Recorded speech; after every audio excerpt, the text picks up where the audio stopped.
So, so what I'd like to do now, originally, Mona Eskandari from University of California, Riverside, was hoping to present her work on the living lung. She unfortunately is ill and couldn't make the travel for this meeting, but fortunately, she was able to send one of her colleagues, her postdoc from the team, to share the work and really help us to understand the incredible systematic way that they've been modeling the living lung and the evidence necessary to actually start to build a more comprehensive human. So this is the beginning of the diversity that we've been hearing about. So with that, I'd like to invite Arif Badrou to the stage. Please join me in welcoming. Thanks for being here. Thank you. Thank you so much. Oh, yeah.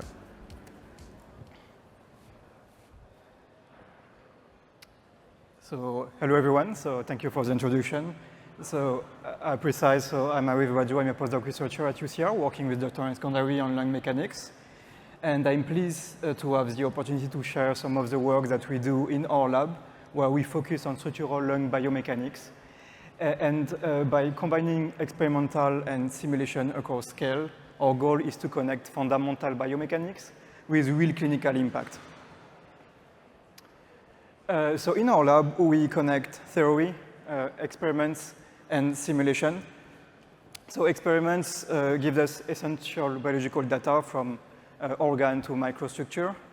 Then theory provides the equation to interpret these observations. And finally, simulations help us integrate these insights, allowing us to test hypotheses and conditions that are difficult to capture in a lab. And altogether, this cycle bridges scales and allowing us to uncover new mechanisms and inspire novel diagnostic technologies. And we hope to ultimately translate this discovery into improved care at the patient bedside. And so over the past few years, our lab has been collaborating with Dassault Systèmes to support the development of the living lung model, parallel to the vision for the Living Heart project. So the aim is to virtually analyze patient health and tailor therapies accordingly. So of course, I will be discussing the topics of lungs, so I'd like to take just 1 minute to present some key features about these organs. So human lung consists of two lobed organs. They are enveloped by a thin membrane called the pleura. And inside, the airways branch out, and at the end of the airways, we find clusters of tiny sacs called alveoli, where gas exchange takes place. And something important, so we make the distinction between the negative pressure, the physiological breathing, in which the diaphragm descends during inhalation, causing air to be drawn into the lungs, filling them with air, and positive pressure, which occurs when air is delivered directly to the trachea, as mechanical ventilators do. And so this is just a video highlighting the negative pressure ventilation. You can see when pulled, the diaphragm descends, and the lungs are filled with air. And this different mode of ventilation led to very different technologies. So on the left, the iron lung was one of the earliest NPV devices, and you can see how cumbersome and restrictive it was. And this challenge drove the development of modern mechanical ventilators based on PPV, which are more practical and used today. And unfortunately, the use of mechanical ventilator is not without risk. One of the most critical complications is VLI, ventilator lung-induced injury. And it occurs when excessive pressure or volume, overstretch a lung tissue, leading to inflammation or further damage. So for example, a study by Amato showed that reducing the tidal volume from 12 to 6 actually significantly improved outcomes with about a 20% rate in survival rate, And this raises an important question. So what are the actual forces and deformation during breathing and ventilation? So in our lab, one of the research direction we have is to evaluate the mechanical parallel between NPV and PPV. And to do so, we have developed various experimental techniques and devices that I will show you.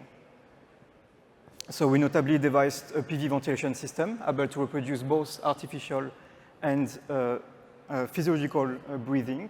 So the devices use an airtight tank, 2 pistons, and an electromechanical system. And this setup offers several unique advantages. So first, we facilitate continuous rather than discrete measurements, which gives us a more complete picture of lung mechanics. And second, the setup is physiological. So we inflate with air and account for gas compressibility. And third, we apply the volume and record the resulting pressure, which is the inverse of traditional systems, and that helps us to capture viscoelastic behavior. And finally, this work is the first study to make the comparison between NPV and PPV. And made possible since the same lung specimen is tested with just a flip of a switch and minimizing confounding factors. And we next interfaced the system with DIC methods, and we conducted the first digital image correlation, a non-contact strain measurement of the whole lung organ.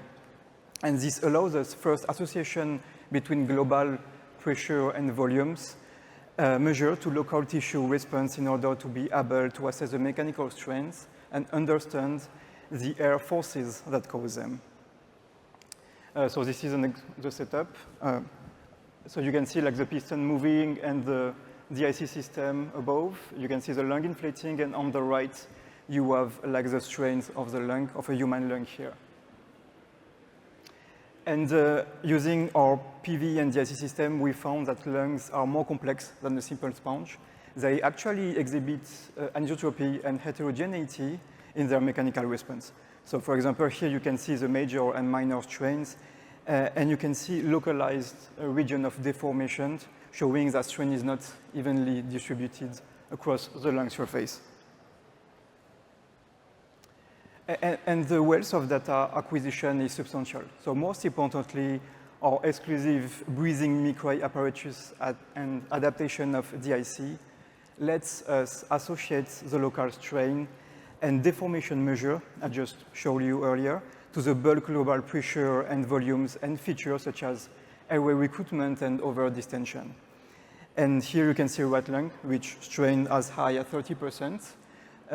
Compared to the 200% we can see for pigs and humans. And okay, so we developed a solid and robust experimental pipeline to characterize lung mechanics across multi-scale, continuously, and tailored to different species, including humans. And while I haven't given too much detail, we also performed like biaxial tests, tensile planar tests to characterize each lung constituents to feed into our model. And of course, our ultimate goal is to build a human lung model, something that can be used to predict, analyze, understand, or even train. And achieving such a model requires a combination of resources and investigation, both experimental and numerical. In the project, I would like to highlight is the development of a 3D whole organ a breathing model that allows us to be closer to a true human lung model. And in this study, we aim to develop a generalized model of human lung inflation. So the idea is very simple, is to use the setup previously described, the PV system, and to use the geometry of a human lung model that contains intricate details such as airways and lobe fissures. We can then benefit from continuous and multi-scale experimental data to feed directly this model. Of course, we need the model, a way to bring this geometry to life. So in our model, the main components of the lung are represented.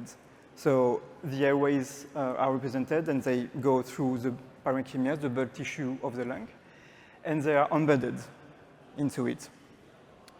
And our model is power elastic. So using Darcy's law, pressure can flow through the permeable lungs, and the pressure is applied to the nodes at the end of the airways. And the choice of this particular condition relies on our experimental observation. So you can see from the video, like inflation is not homogeneous, but involves a regional popping at specific location. Okay, so then we use our model and to our geometry, our previous geometry. And we use like beam element for the airways, with section measuring directly from the geometry. And just very briefly, we use membrane element for the pleura and solid tetra element inside for the parenchyma. Okay, and I have my model, and I want to mimic the experiments. So I will just modify my model to represent actually the experiment. So to do so, we modified the mesh to include 3 lobes on the right and 2 lobes on the left. And we also made the trachea, so the blue parts, rigid to reflect the solid plastic tube we have in reality. And as I mentioned earlier, we use the pressure, the experimental pressure, and we apply this pressure to the nodes near the ends of these airways, depicted in red in the figure on the bottom right. And here are some demonstrations of the model thus far with arbitrary material parameters. So you can see on the left the model, the major strain of the model, and on the right we made the model translucent to observe the parenchyma inflating. Okay, so I have a model, but I need to optimize it. So the first step is to define the experimental inflation of a patient-specific lung, and then we record the pressure, which is used as an input for the FE model.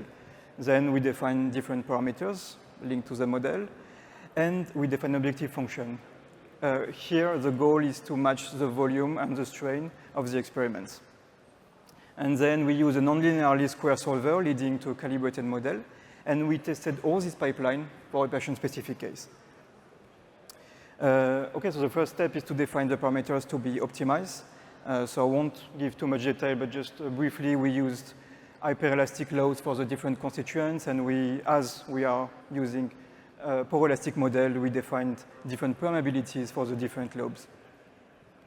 And finally, after running this pipeline for a few days, we obtained a calibrated model.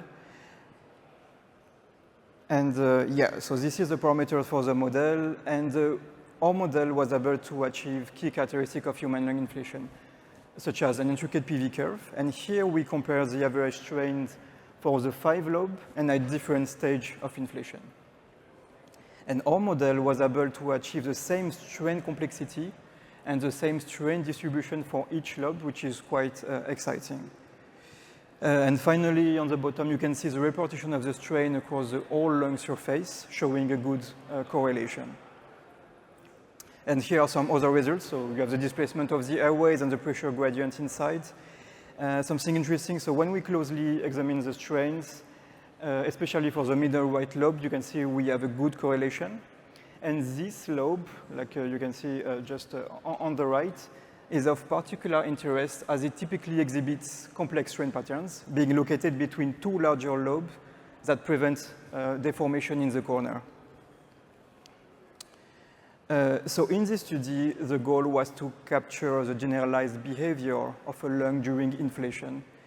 And it's quite compelling because we obtained very close replication of experiments here.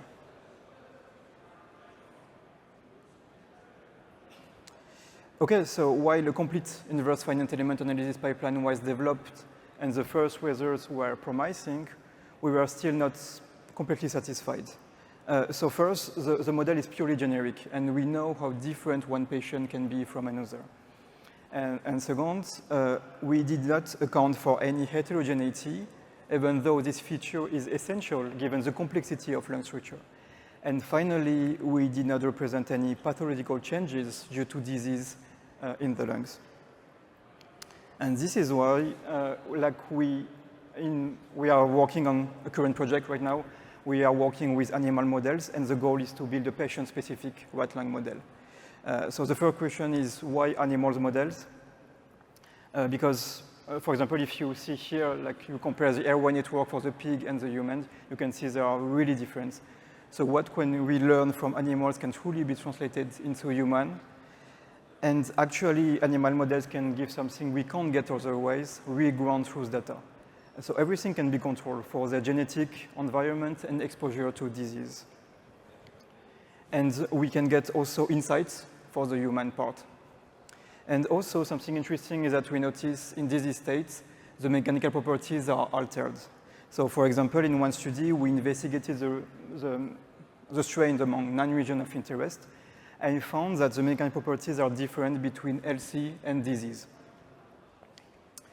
Okay, so with this ongoing project, as I said, our goal is to build a patient-specific model and to capture the pathological changes due to VILI. And yeah, so to do so, we used specific lung geometries derived from experimental imaging and validation data. And to address the issue with regional air inflation and different popping, we plan to use a surrogate of isotropic expansion coefficient in cluster to capture this kind of heterogeneous inflation. And finally, the goal, if we can just address it, is to develop a feasible model of control versus VILI lung inflation data. Just briefly, so to do so, like in terms of experiments, we have two populations, so VILI and control. And we use the miniaturized version of our PV system I described earlier, so here on the bottom left. And we use a 3D scanner to obtain exactly the same geometry. And then we align our geometry with the DIC to make sure everything matches. And this is really the engine under the hood, so I won't dive too deep into the details because the pipeline is very similar to the human lung model. Like the main difference here is that we are working with the same geometry and we account for heterogeneity. And to do so, we developed an algorithm to create evenly cluster of elements representing like alveolar groups in the lung. And here are some initial results. So we can see for the VILI specimen, we obtain a good agreement, especially for the PV curve, and also for the strain. And something different, like as I said, here we are comparing exactly the same strains between the experiment and the model compared to the human project. And on the bottom, you can see like different video of inflation when we compare control versus VILI. Recently, our group found that positive pressure can actually overstretch lung tissue compared to negative pressure.